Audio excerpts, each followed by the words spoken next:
જામનગરની અંદર જે મહેનતું ચાલે છે, જામનગરની અંદરના જે પ્રવાસો ચાલે છે એમાંથી થોડુંક હું લઈ આવ્યો છું, એ હું તમને પીરસું. આપણે શમશાનવાળી વાત હતી ને શમશાનવાળી વાત આપણે થોડીક અધૂરી રહી ગઈ હતી, એની હું તમને વાત પૂરી કરી દઉં કે શમશાન બાબતે જાહેર હિતની પિટિશન થઈ હતી. કોઈના મનમાં એવો ફાકો હોય કે અહીંયા શમશાન નહીં બને અને આ મુદ્દો હાઈકોર્ટમાં નથી ગયો તો ઈ વાતના મમરા. બરોબર, શમશાન મુદ્દે પિટિશન થઈ છે. પિટિશન નંબર છે 71/2022. હાઈકોર્ટમાં પિટિશન દાખલ થઈ 29/6/2022 ના રોજ, અને ઈ પિટિશન ની અંદર હાઈકોર્ટની અંદર 33 તારીખ પડી ગઈ છે. બરોબર, અને નેક્સ્ટ તારીખ છે 28/11/2025, જે હું તમને ઈ પિટિશન બતાવું. બરોબર, આ પિટિશન, બરોબર, હું ફ્લેશ કરું થોડીક દેખાય ને તમને. બરોબર, આ પિટિશન છે. બરોબર છે, high court of Gujarat at Ahmedabad. બરોબર, પ્રભાબેન મુરજીભાઈ રાણપરિયા 20 સ્ટેટ ઓફ ગુજરાત. બરોબર, આમાં બધું જોડેલું છે ને બધું કમ્પ્લીટ છે, તમે જોઈ શકો છો. બરોબર, આ છે ઈ જાહેર હિતની પિટિશન. બરોબર, આ બધી દાખલ થઈ છે હાઈકોર્ટ ની અંદર. તમારા લાયક આવે ને તો તમને બતાવું.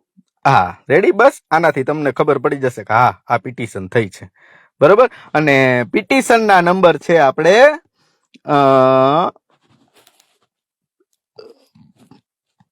અહીંયા હશે. હા, રેડી, બરોબર, એટલું તો ઘણું તમારા માટે તો. બરોબર, ઈ જાહેર હિતની પિટિશન થઈ. બરોબર, આ બધો કાર્યક્રમ થયો અને બધી આ જાહેર હિતની પિટિશન થઈ ગઈ છે. બરોબર, અને એમાં માનનીય જજ સાહેબ છે શ્રી સુનીતાબેન અગ્રવાલ સાહેબ, એની પાસે આ મેટર ચાલે છે જામનગરના શમશાન. બરોબર, હવે તમને પ્રશ્ન થતો છે કે આ પ્રભાબેને હાઈકોર્ટની અંદર પિટિશન હુકામ કરી. બરોબર, તો પ્રભાબેને એટલે પિટિશન કરી કે પિટિશન થઈ 12/9/2019 ને જામનગર મહાનગરપાલિકાએ 12/9/2019 માં એક ઓર્ડર જારી કર્યો હતો. ઈ ઓર્ડર નું પાલન કરાવવા માટે આ પિટિશન થઈ, અને ઈ ઓર્ડર શું હતો? બરોબર, ઈ હું તમને ઈ ઓર્ડર બતાવું. બરોબર, આ છે ઓર્ડર.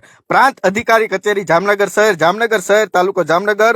બરોબર, આ બધું તમે જામનગરમાં રેસ નંબર 964 ની 1/2/2018 હિન્દુ શમશાન કામે જમીન નીમ કરવા સિટી એન્જિનિયર શ્રી જામનગર મહાનગરપાલિકા જામનગરે વંચાણ 5 ના પત્રથી માંગણી કરેલ છે. બરાબર, તો પછી સવાલવાળી જમીન હિન્દુ શમશાન માટે નીમ કરવા બાબતે આરોગ્ય વિભાગની દ્રષ્ટિએ આ જગ્યાની જોઈન્ટ પૂર્વક તરફ બિનખેતી થયેલ જમીનોમાં આવેલા હોય તેમજ પશ્ચિમે જોઈન્ટ નદી આવેલી હોય, જેથી ધારા ધોરણ મુજબ નિયંત્રણ અંતર રાખી ભવિષ્યમાં પ્રદૂષણ તથા પોલ્યુશન ન થાય, એ રીતે લોકોનું આરોગ્ય જોખમાય નહીં, અને તેવા પ્રદૂષણ નિયંત્રણ બોર્ડની ગાઈડલાઈન અનુસાર નીમ કરવામાં આવે, એમાં વાંધા હરકત સરખું ન હોવા વંચાણ 6 ના પત્રમાં હકારાત્મક અભિપ્રાય આપેલો છે. બરાબર, કેવો હકારાત્મક અભિપ્રાય આપેલો છે. એટલે આપણે બોલો રામા પીરની જય. બરાબર, મહાનગરપાલિકાએ શમશાન પાસ કરી દીધું હતું. આ પછી આપણે શું કહેવાય, એમાં ઘણી કાર્યક્રમો થયા હતા. 8/8/2008 ના મહાનગરપાલિકાએ કમિશનરને અરજી કરી કે અહીંયા શમશાન બનાવો. બરાબર, જોયું ને તમે આ બધું? હા, શમશાન બનાવવા માટે. બરોબર, રેવન્યુ ખાતાએ રિપોર્ટ આપી દીધો તો, માપણીનું કામ ને આન તેન બધું પૂરું થઈ ગયું હતું. ગાંધીનગર થી પણ અભિપ્રાય આવી ગયો હતો, નાનાભાઈ ને શમશાન બનાવો એ બરોબર છે. બરોબર, પોલીસનું પંચ રોજ કામ પણ પૂરું કરી દેવામાં આવ્યું હતું. પોલીસે પણ આજુબાજુના લોકોને પૂછી લીધું જો ભાઈ શમશાન બને છે, તમામના નિવેદનો એ લઈ લીધા હતા. બરોબર, પછી આ બધું કમ્પ્લીટ તમે બધા આગલા વિડીયોમાં સાંભળ્યું. હવે આ પિટિશન ની અંદર હાઈકોર્ટ ની અંદર તારીખ પડી એટલે જામનગરના મહાનગરપાલિકાના ડેપ્યુટી કમિશનર ભાવેશભાઈ જાનીએ હાઈકોર્ટમાં એક એફિડેવિટ રજૂ કર્યું. બરાબર, અને ઈ એફિડેવિટમાં એવું કીધું કે જામનગરમાં 3 શમશાન છે. બરાબર, એક નાગના ગેટ પાસે, એક મોમાઈનગર પાસે, અને ત્રીજું 2022 માં નાગેરી ગામની બાજુમાં લેર તળાવ પાસે મહાનગરપાલિકાએ ત્રીજું શમશાન બનાવ્યું. આવું એફિડેવિટ કરી અને હાઈકોર્ટની અંદર પ્રદર્શિત કરવામાં આવ્યું. મિત્રો બરાબર, જોજો આ ડેપ્યુટી કમિશનરના કાર્યક્રમો જોજો. એટલે હવે આટલા શમશાન જામનગરની અંદર હોવાથી હવે શમશાનની જામનગરને જરૂર નથી. બરાબર, આવું સ્પષ્ટ રીતે કહી દેવામાં આવ્યું. આવું એને ડેપ્યુટી કમિશનર હાઈકોર્ટની અંદર આવું લખાણ આપી દીધું. બરોબર. હવે ભાવેશ જાનીએજી એફિડેવિટ હાઈકોર્ટની અંદર રજૂ કર્યું હતું. બરોબર. એટલે પ્રભાબેન દ્વારા જામનગર મહાનગરપાલિકામાં એક આરટીઆઈ માંગવામાં આવી કે જી જાંડી સાહેબે જી હાઈકોર્ટને લખીને દીધું હતું ને એના બેઝ ઉપર આરટીઆઈ માંગવામાં આવી કે ભાઈ લેર તળાવની બાજુમાં બનેલ સ્મશાન કેટલા રૂપિયાનું બનાવ્યું અને તેનો મેનેજમેન્ટનો ખર્ચો કોણ કરે છે. બરોબર. એમાં બીજો મુદ્દો હતો કે લેર તળાવની બાજુમાં આવેલ નાઘેરી ગામની બાજુમાં આવેલ લેર તળાવ પાસેના સ્મશાનમાં કેટલા લોકોની અંતિમ ક્રિયા થઈ, આવું પણ એમને માહિતી આપો. બરોબર. આવું બધું આરટીઆઈ દ્વારા જામનગર મહાનગરપાલિકા પાસે માંગવામાં આવ્યું. બરોબર. એટલે આ બધા ઉપરથી તમે સ્પષ્ટ કરો કે ભાવેશ જાનીનું હાઈકોર્ટની અંદર આવું નિવેદન દેવું.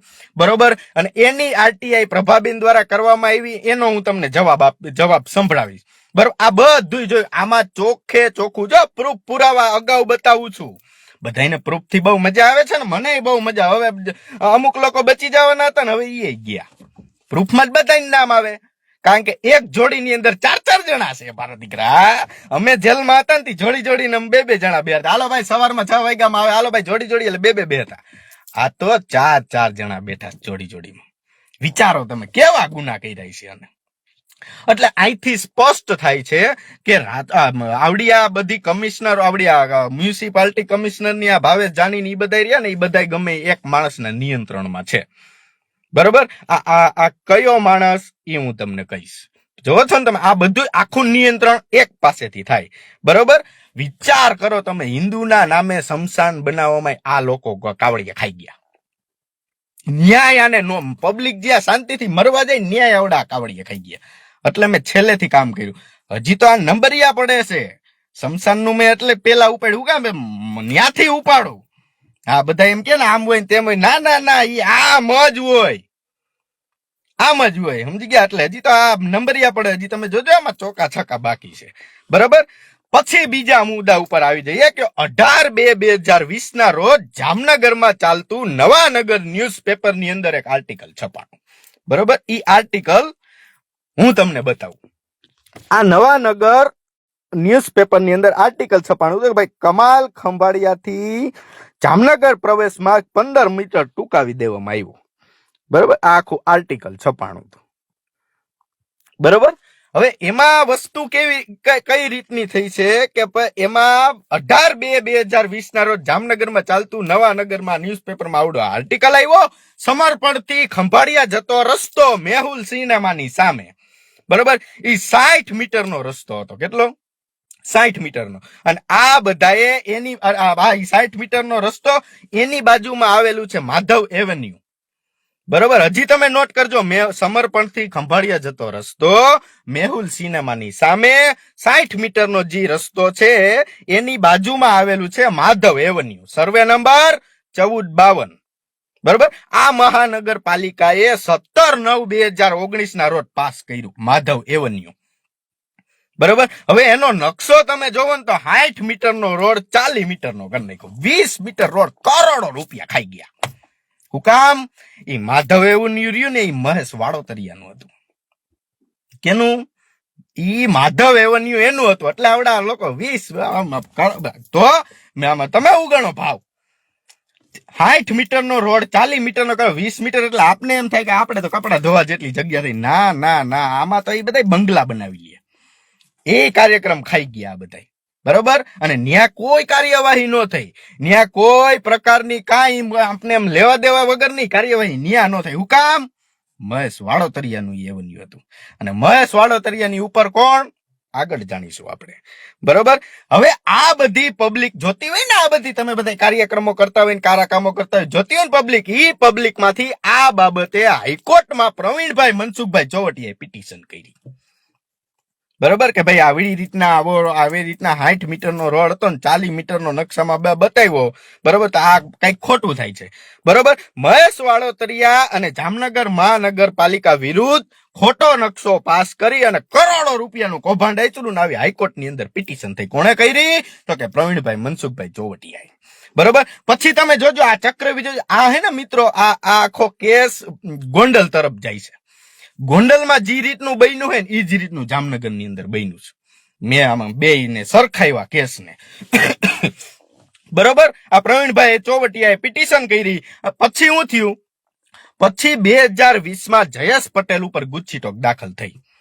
બરોબર. અને એમાંય આ પિટિશન કરનાર પ્રવીણ મનસુખ ચોવટિયાને આમાં ગુજસીટોકમાં આરોપી બનાવી દીધો. અને પિટિશન થઈ 2 માર્ચ 2020ના રોજ અને ગુજસીટોકની ફરિયાદ દાખલ થઈ 15 ઓક્ટોબર 2020ના રોજ. તો આ તમે બધા લોકોની આંખોમાં ધૂળ નથી નાખતા? શું નાખો? તમને બધાને શું લાગે અમે હું કઈ ડેમે નાવા જઈ છી? અમે તમને એમ છે ને આ બધા ટુવેલિયા લઈને ડેમે નાવા વાળા? ના, અમારે બાથરૂમ છે, અમે એમાં જ નાઈ છીએ. તમે હજી સાવર જેલ થી નાવશો ને અમે ઈ જ સાવર જેલ થી નાઈ છીએ. એટલે તમને એમ હોય કે આને કોઈને કઈ ખબર પડવાની નથી, તો આ બધું ભૂલી જ જવાનું. બધુંય તમ તારે ખુલવાનું છે, બધુંય ખોલી સજ. જોશો ને આ જામનગરની પબ્લિકની આંખોમાં આને બધા ધોઈ નાખી. એમનેમ નથી થતું આ બધું. વિચારો તમે, ગોંડલની અંદર નિખિલ દોંગાએ ચૂંટણી લડવા માટેનું કીધું ને, એટલે જયરાજસિંહને પેટમાં દુખ્યું, એટલે નિખિલ દોંગા ઉપર ગુજસીટોક થઈ. બરોબર. ઈ જ પ્રશ્ન જામનગરની અંદર લઈ લ્યો. જયેશ પટેલે એની પેનલ ઉભી રાખી કોર્પોરેશનની અંદર, એટલે આ બધાને પેટમાં દુખ્યું, એટલે જયેશ પટેલને ગાલ દીધો, ગુજસીટોક કરી દીધી ભાઈ ઉપર.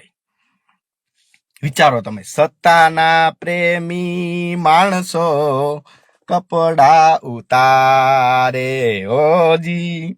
બહુ જાજુ ન બોલાય, પણ આ એક જ રસ્તો હે મિત્ર. સભાઓ કઈ રે, રેલી કાઢે. જોયું ને રાજુ કરપડાના બચારા જેલમાં વયા ગયા. કેટલા નિર્દોષ ખેડૂતો જેલમાં બેઠા છે. આ કરો, આમાં તમને સફળતા મળશે. કેમાં? આમાં. પછી તમે એક વસ્તુ યાદ રાખો, જામનગરની અંદર અમે 3-4 ગામડા ફેર્યા તો અમને મળ્યું, જામનગરમાં છેલ્લા 15 વર્ષથી વોર્ડ નંબર 3માં ચૂંટાતા ગરીબોના નેતા એટલે રચનાબેન નંદાણીયા. કોણ? હજી હું ખોટો નથી પડતો ને? જામનગરની અંદર તમારે ગમે એ પ્રકારનું ગરીબોનું કામ હોય અને કોઈ હાથ ન ચાલતું હોય, તમે રત્નાબેન નંદાણીયા પાસે જાઓ ને તમારો હાથ ચાલે. આ ચોખ્ખી વાત છે. બરાબર, તમે જોયું છે ને? હવે તમને એમ થતું છે કે આ રત્નાબેન નંદાણીયા કોણ? તો રત્નાબેન નંદાણીયા એટલે વલ્લભભાઈ ઘેલુભાઈ માંડમના દીકરી. બરોબર, એટલે રચનાબેન માંડમ. બરોબર. પછી રચનાબેન ના મેરેજ થઈ ગયા એટલે રચનાબેન ના સસરાની સરનેમ વાપરે, રત્નાબેન નંદાણીયા. પણ છે રચનાબેન માંડમ. બરોબર, કારણ કે એવી રૂઢી હોય ને કે ભાઈ લગ્ન થઈ જાય એટલે આપણે આપણા સસરાની સરનેમ વાપરીએ. બરોબર. આ રચનાબેન માંડમે જામનગરની અંદર શું કામ કર્યા ને કેટલા લોકોએ કેટલો સપોર્ટ આપ્યો ને કોણ કોણ આગળ નો જવા દીધા ને કોને કોને રોકેટ ઉછોડ્યા ને કોને કોને હુતરી બમ ફોડ્યા ને, આ હું કહીશ નેક્સ્ટ વિડીયોમાં. કાળી ચૌદશ છે, આઈ જ નહીં. એટલે એક તમે જોવા જાવ ને તો જામનગરની અંદર આ પ્રતિષ્ઠિત લોકો જે ગરીબોની સેવા કરે ને એને આવડા કોઈ આ ખૂટિયા આગળ જ નથી આવવા દેતા.